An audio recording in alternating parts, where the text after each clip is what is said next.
nakaka-inspire dahil po, kung napanood niyo po yung past video namin kay Sir Johnny, pagpunta namin dito, tinatanim pa lang to. Tsaka wala pa, isang ganito pa lang, isang dangkal pa lang yung tanim niyo. Pero ngayon, inspired po kami nakasaya kasi may papakita talaga na totoo yung sinabi niya na dapat ang isang Nadari imong sakit.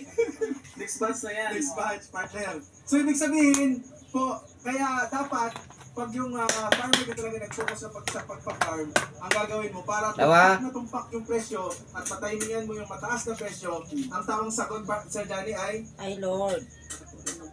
Wala, may dugutan na. Ay, masakit ha. Ngayon may harvest sa Johnny mga idol, meron lang namumulaklak. Ayun. Pero tayo Before kasi yung nalugin siya, itong harvest niya ngayon, yun ang bagong tanim pa lang. Wala, may dugo. Before kung lugi ang presyo ngayon, jackpot sa presyo. Ayun. Sa 1.5 hectares na kamatis sa Johnny, ilang harvest na ngayon? May dugo siya. Dalawang harvest pa lang. Pero bawi na. Estimate natin mga ilang grades ang harvest natin ngayon. Yung una, Ano? 309. Oh. Grades. Ngayon, mga 300 pa rin ngayon. Magkano ang presyo nung una?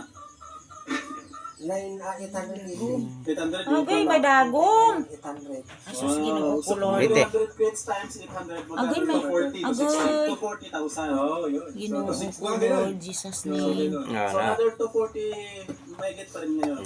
So, mga 50. Kanin, naglahibo ko. Yabonay ka na hintos balde. Kana, ibili lang ng dagong. Diri ko lo. Iula daw ara, tapos yung ibilin ang dagam. Basi kung timo. Hindi ko pa natutan.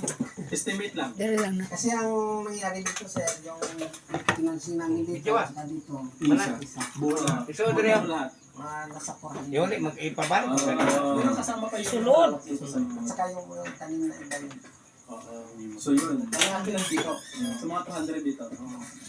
Dahil. Bawi na.